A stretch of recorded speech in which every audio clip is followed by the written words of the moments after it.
Ferruccio Lamborghini ძალიან ჯიუტი, ჯიბრიანი და ამაყი კაცი იყო. ზუსტად მაგ თვისებებმა მოგვიტანა დღეს ჩვენ Lamborghini Huracani.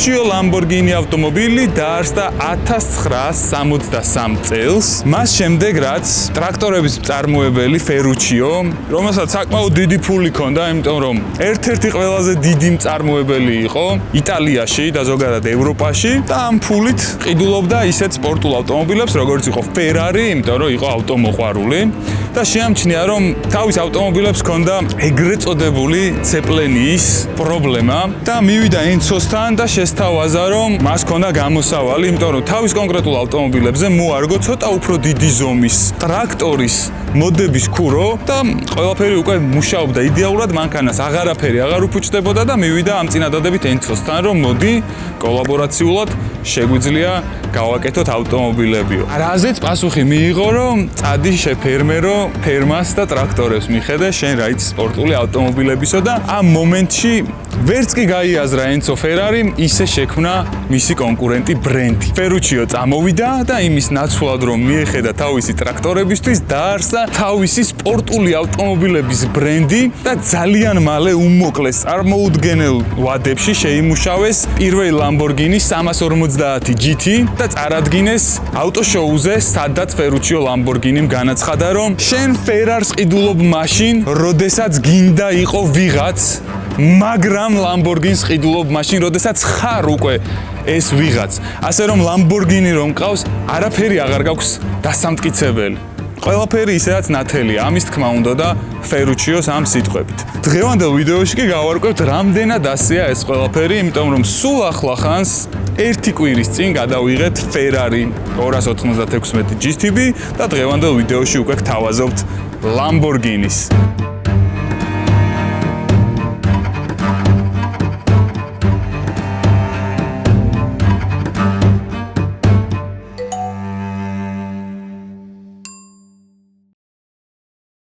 პირველ რიგში მინდა გითხრათ ძალიან საინტერესო კომპანიის შესახებ, Carve, Premium Car Rental არის ასეთი კომპანია. Instagram-ი აუცილებლად აღწერაში იქნება და თუ დაგჭირდებათ ძალიან საინტერესო ეგზოტიკური ავტომობილების ქირაობა და არა მხოლოდ ძალიან მეგობრულ პირობებში, შეგიძლიათ იქირაოთ Carve-სგან და ამ კომპანიის Instagram-ის ლინკი იქნება აღწერაში. ავტომობილი იტალიურია, მაგრამ საქართველოს დროშა ამშვენებს. დიდი მადლობა მინდა გადაუხადო Areon-ს გვერდში დგომისთვის. ძალიან მომწონს ისეთი დაბალანსებული სურნელი აქვს ყველა გემოვნებას რო ერგება. და დიდი მადლობა მინდა გადაუხადო Leader Motors. მიუხედავად იმისა, რომ Lamborghini-ს მოდელებით აჭრელებული იყო ყველა თინეიჯერის საძინებელი ოთახი. მიუხედავად იმისა, რომ მათ გამოუშვეს ისეთი ლეგენდარული მოდელები, როგორც არის Countach, Miura და თუნდაც LM, რომელიც იყო პირველი ეგზოტიკური SUV კლასის ავტომობილი, მაინც Lamborghini-ს ჰქონდა ფინანსური პრობლემები და სხვადასხვა მფლობელები გამოიარა. ბოლოს კი მალაიზიელების და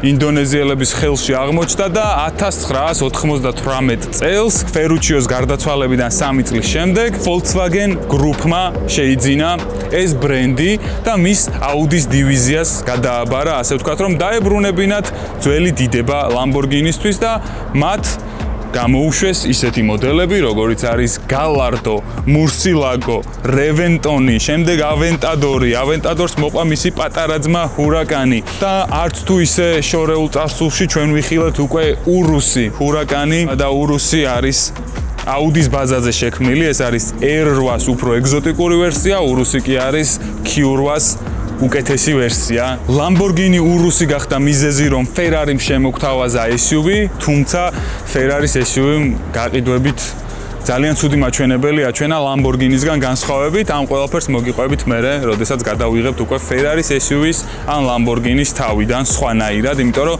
ურუსით ჩვენ გამომწერები ვაკატავით, ძალიან საინტერესო ვიდეო გამოვიდა და გირჩევთ გადახვიდეთ უყუროთ ამ ვიდეოს. კონკრეტულად ამ ავტომობილზე რომ ვისაუბროთ, ეს არის 2018 წლის მოდელი. შემდეგი მოდელები უკვე ბევრად დახვეწილია რაღაცა შტრიხებში, მაგრამ ეს იყო, ასე ვთქვათ, სატესტო, უფრო მეტად ხელმისაწვდომი და უფრო მეტად მასაზე გათვლილი მოდელი და თავიდან ესეთი გამოუშვეს რაღაცეებში არის თანხა დაზოგილი ეთყობა. იმდენად პოპულარობა მოიპოვა ამ მოდელმა და იმდენად მაგარი ციფრები აჩვენა გაყიდვებში, რომ უკვე ძალიან დიდი დრო დაუთმეს ამ ავტომობილის დამუშავებას და ძალიან მალ-მალე გვთავაზობდნენ სრულ განახლებებს, როგორც მულტიმედიის თვალსაზრისით, ისე ვიზუალის თვალსაზრისით და სულ განიცდიდა ეს ავტომობილი, ასე ვთქვათ, upgrades და დღეს უკვე 2025 წლის მოდელი შეგიძლიათ შეიძინოთ ჩვენთან Lusso Luxury Cars showroom-ში. ასევე ვინც ცოტა უფრო ბიუჯეტურად ეძებთ გავს ეგზოტიკურ ავტომობილს, Carline ავტოიმპორტი დაგეხმარებათ მის ჩამოყვანაში ამერიკიდან. შესანიშნავად გამოიყურება, შავი ფერი ძალიან უხდება, წითელი ინტერიერით ძალიან უხდება და რაღაც ბეტმობილს წააგავს, იმიტომ რომ Lamborghini-s ხელწერა არის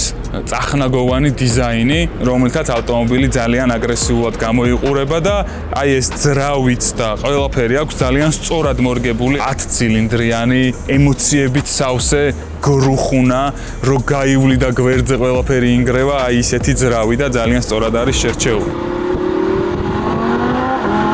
Ferrari-s ვიდეოში გითხარით თუ რამდენად პრაქტიკული იყო ის, იმიტომ რომ მქონდა დიდი სათავსო და აი ახლა გაჩვენებთ Lambo-s მაგალითზე თუ რას გულისხმობდი. სიღრმეს რომ თავი დავანებოთ, ჭრილი აქვს Ferrari-s ბევრად დიდი. ორჯერ მეტი მაინც ჩაეტევა, ვიდრე აქ ეტევა და როდესაც ესეთ პატარა ზომებზეა საუბარი, ორჯერ მეტი ძალიან ბევრს ნიშნავს. შედარებით არაპრაქტიკული მოდელია, შიგნითაც ნაკლებია სივრცე და რაღაცა კომფორტები არ აქვს ამ მანქანას, მაგრამ ჩემი აზრით არც სჭირდება, იმიტომ რომ სხვადასხვა ტიპის მყიდველი ყავთ ამ მანქანას და თუნდაც იმ Ferrari-s, რაც ჩვენ წინა ვიდეოში გადავიღეთ და არც ის არ დაგვავიწყდეს, რომ ის Ferrari არის ახალი მოდელი, ეს არის შედარებით ძველი მოდელი, შესაბამისად აქ რაღაცეები კიდე უფრო მეტად დასახვეწი იყო. ახლა გადავიდეთ ძრავზე და უფრო ახლოდან გავიცნოთ ის.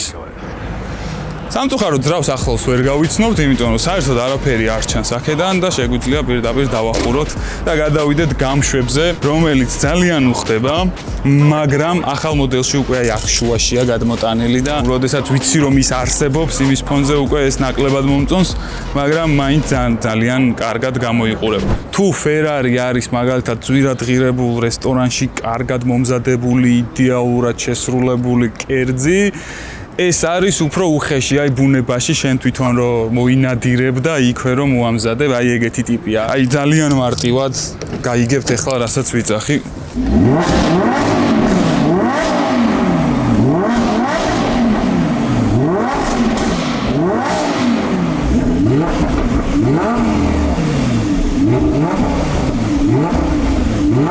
ეს არის ხმა 3-დან 4000 ბრონამდე, მაგრამ აქვს 8000. კარგი, ნუ დავანგრევთ ხიდს ჩვენ ზემოთ. მოკლედ მიხვდით რისი თქმაც მინდოდა, აი ესეთი უხეში, სასიამოვნოდ უხეში ემოციები აქვს ამ ავტომობილს. შიგნით ცოტა სიმჭიდროვეა, როდესაც ესე ვირგებ ავტომობილს, მირჩევნია რომ ცოტა უფრო შორს იყოს სატერფულები, ანუ ფეხი უფრო მეტად გაშლილი მქონდეს. ჩემზე ოდნავ უფრო დაბალ ადამიანს ბევრად გაუსწორდება აქ ყოფნა, ვიდრე მე. აი ეს ნაწილი არის ერთადერთი, რასაც დავიწუნებდი და მინდა რომ აი აქ რამე თუნდაც რაღაცა მოძველებული ვიზუალით მირჩევნია მონიტორი იყოს, ან ყოველ შემთხვევაში დიზაინი კონდეს ცოტა ისეთი ამ ყველაფერს, რომ სხვა დანარჩენს უხდებოდეს. 6 კუთხედებზე კიდევ ერთხელ მინდა გავუსვა ხაზი, იმიტომ რომ ძალიან ბევრი რამე არის 6 კუთხედებად შესრულებული ამ ავტომობილში. საჰაეროები, ნაკერი სავარძლებზე, აირბაგის ფორმაც კი 6 კუთხედია, საჭესაც კარგად თუ დავაკვირდებით, რეალურად 6 კუთხედია. ახლა რომ ვუყურებ კარზეც დინამიქს 6 კუთხედი ფორმა აქვს და ყველაფერი იმეორებს ამ 6 კუთხედებს. კიდევ ერთხელ ამბობ, იმდენად პატარა სივრცეა, რომ აქ უკვე სათავსოების ადგილი ნამდვილად აღარ იყო, ჩემი ადგილი ძლივს არის. გვაქვს სულ ერთი ჭიქის ჩასადები, აი აქ გვაქვს პატარა რაღაც ხურდების დასაყრელი, ახალი ტელეფონების სიგრძეში ალბათ ვერც დაეტევა. ნუ რა თქმა უნდა, ხელთათმანების ყუთი, როგორც სხვა ავტომობილებში, მაგრამ არის ასევე ძალიან პატარა. ახლა კი დროა წავიდეთ და ქალაქში გამოვცადოთ ეს ავტომობილი.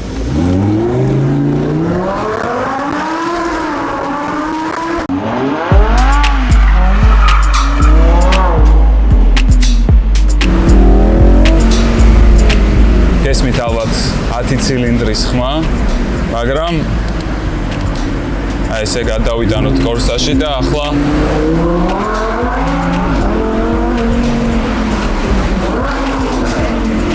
ალბათ არა, ახლა უკვე აუცილებლად გესმით 10 ცილინდრის ხმა. ძალიან დიდი განსხვავებაა რეჟიმებს შორის ავტომობილის ხმაში. ქალაქში წესებს არ ვარღვევთ, დავდივართ დაშვებული სიჩქარით, მაგრამ დაბალ სიჩქარეზე ძალიან მაგარი ჟღერადობა აქვს.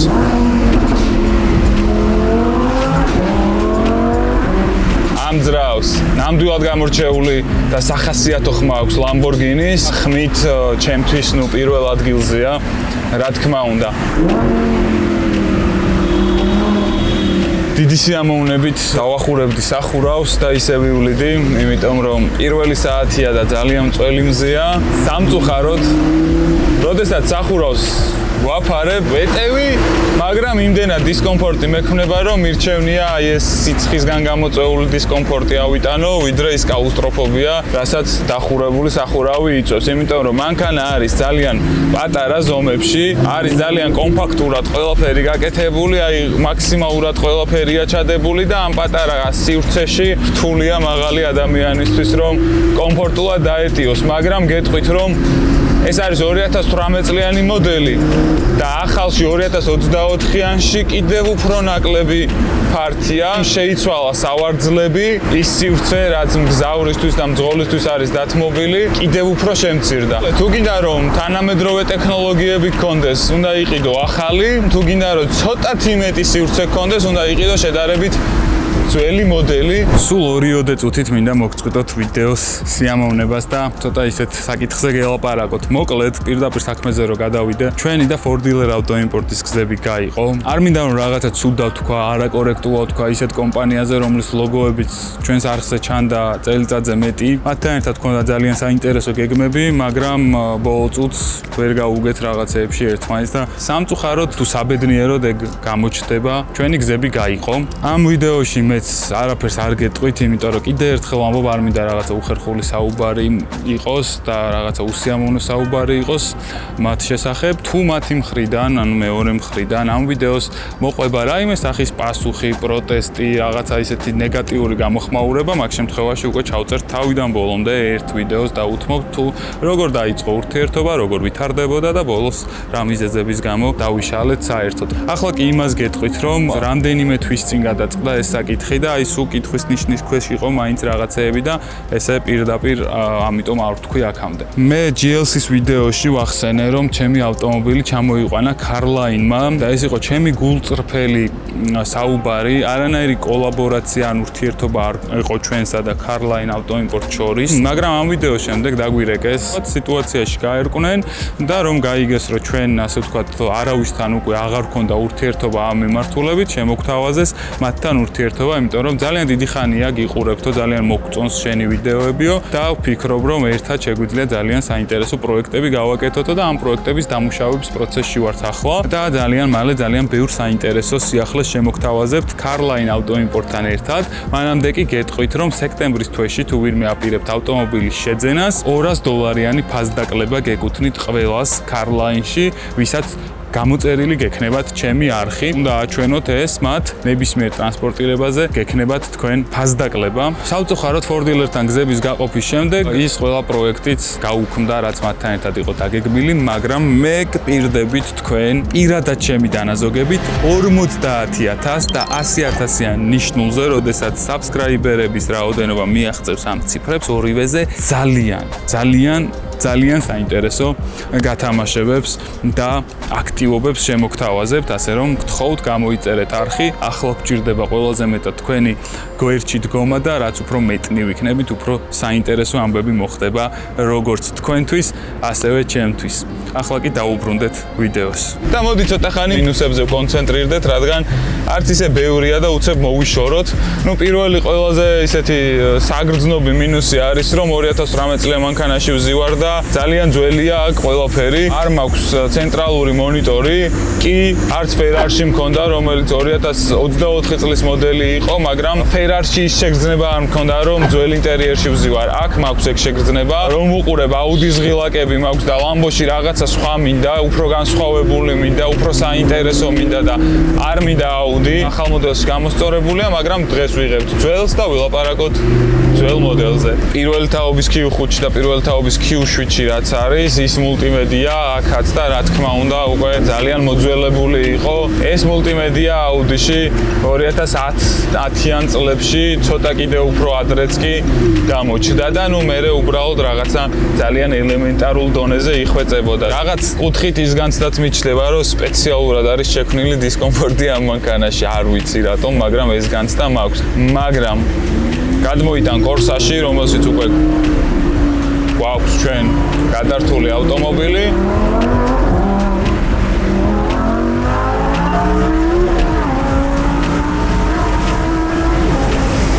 და რა თქმა უნდა, საერთოდ აღარ გაინტერესებს, როგორ გამოიყურება შენი მულტიმედია, აღარ გაინტერესებს ის, რომ გაქვს ერთი ჭიქის ჩასადები და არა ორი, არ გაინტერესებს ის, რომ თუ მაღალი ხარ, თავი ცოტათი უფრო მაღლა გრჩება ავტომობილიდან, იმიტომ რომ შენ მოძრაობ შუაძრავიანი 10 ცილინდრიანი 5.2 ლიტრიანი ძრავის მქონე Lamborghini Huracanით, რომელიც სტანდარტულ ვერსიაში გამოიმუშავებს 602 ცხენის ძალას. პერფორმანტე კი 620. რა თქმა უნდა, ეს ხმა გაძლევს იმ სუპერკარის შეგრძნებებს, რაც უნდა კონდეს ესეთ ეგზოტიკურ ავტომობილს, გამოსცემს არამ ქვეყნიურ ხმებს და ეს ყველაფერი ქმნის იმ ატმოსფეროს, რასაც ელოდები ნამდვილი სუფთა სისხლის სუპერკარისგან. Ferrari-ს შემთხვევაში, რომელიც წინა ვიდეოში შემოგთავაზეთ, ჰქონდა 6 ცილინდრიანი ჰიბრიდული ძრავა, რომელიც იყო მაქსიმალურად გათვლილი პერფორმანსზე, ციფრებზე, სხვათა შორის 6 ცილინდრის კვალობაზე ჟღერადობაც ძალიან კარგი ჰქონდა ძრავს. რაღაცით მოტოციკლეთს წააგავდა, თუ არ გაქვთ ეგ ვიდეო ნანახი, აუცილებლად გადადით და ნახეთ, მაგრამ კიდე ერთხელ ვიტყვი, თუ Ferrari იყო კონცენტრირებული ციფრებზე და მაქსიმალურ შედეგზე, ეს ავტომობილი არის კონცენტრირებული ემოციებზე. თუ Ferrari შეგვიძლია შევადაროთ Iron Man-ს, მაგალითად Marvel-იდან, ეს უნდა შევადაროთ Hulk-ს. ეს კონკრეტული არის უკანა წამყვანი და რაც უფრო მაღლა დიხარ, ასე ვთქვათ, უკვე ხდება 4-ვე წამყვანი ავტომობილი, მაგრამ ვისაც ის გიყვართ მანქანაში, რაც მე მიყვარს, მაშინ ჯობია ასეთი მოდელი, რომელიც იქნება უკანა წამყვანი. რა თქმა უნდა, როდესაც ამ ავტომობილით გადაადგილდები, ყველა შენ გიყურებს და მთელი ყურადღება არის შენსკენ და ვინც ვერ გიყურებს, მათ ესმით შენი.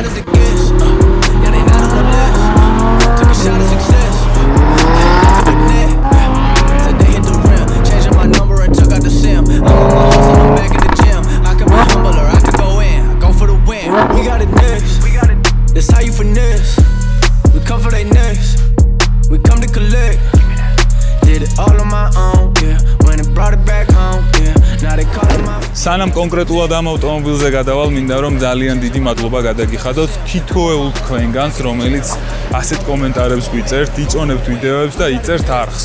და თუ ჯერ არ გაქვთ არხი გამოწერილი, გთხოვთ გამოიწეროთ არხი, მოიწონოთ ეს ვიდეოც. დიდი მადლობა დათმობილი დროისთვის და რაც შეეხება ახლა კონკრეტულად ამ მანქანას. ნამდვილად აგრესიულია იგრძნობა ამ მანქანაში, რომ რაღაცა ენერგია აქვს ან სულ მზად არის იმისთვის, რომ რაღაცა ხულიგნური ჩაიდინოს და შენც ამ მანქანასთან ერთად სულ ცდილობ, რომ ემოციურად მართო, მაღალ ბრუნზე გაიყვანო, იმიტომ რომ ამ ხმით დატკბე და სულ რაღაცა სისხლი უფრო სწრაფად ჩქებს. კოფეინია, დოპამინია, არ ვიცი, ენერგეტიკია ეს მანქანა. მთელი დღე ვფიქრობდი, თუ რატომ უნდა იყიდო ეს და მაგალითად არ უნდა იყიდო Porsche ან Ferrari, იმიტომ რომ ბევრად უფრო პრაქტიკულია ორივე, უფრო ზუსტია, ასე ვთქვათ, Ferrari ციფრებში, მაგრამ გადავიღეთ ავტომობილი, რომელსაც ჰქონდა 230 ცხენით მეტი, რომელსაც ჰქონდა ტურბო, რომელსაც ჰქონდა ჰიბრიდული ტექნოლოგია და ძალიან სწრაფი, ზუსტი, ასე ვთქვათ, რეაქტიული მანქანა იყო. ეს ეგეთი ვერ არის.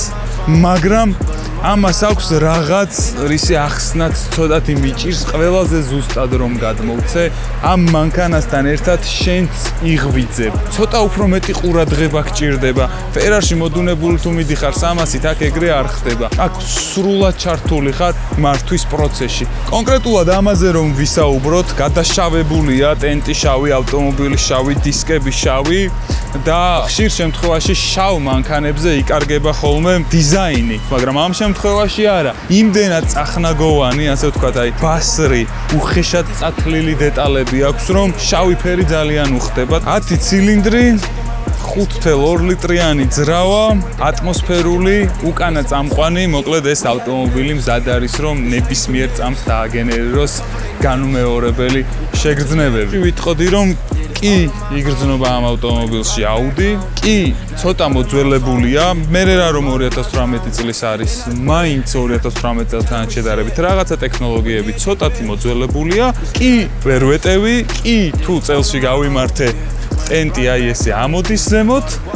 მაგრამ ეს ავტომობილი გეუბნება რომ მე ესეთი ვარ და ან გიყვარ ვარ და მიმიღებ ისეც როგორიც ვარ, ან წადი და სხვა ნახე. ამ მანქანას თუ ვერ ერგები, პრობლემა შენშია. ამ მანქანაში არ არის ესეთი მიდგომა აქვს. Lamborghini-ა უშვებს პროდუქტს, გინდა, არ გინდა, ნახვამდის. გული არ დასწყდებათ, ასე ვთქვათ. ცოტა უხეში მიდგომაა შეიძლება, მაგრამ ესეთია ამ მანქანის შემთხვევაში რეალობა. აი მზად ხარ თუ არა წახვიდეთ ავტომობილის გამო კომპრომისებზე, ეს არჩევანი უკვე თქვენთვის მომინდია.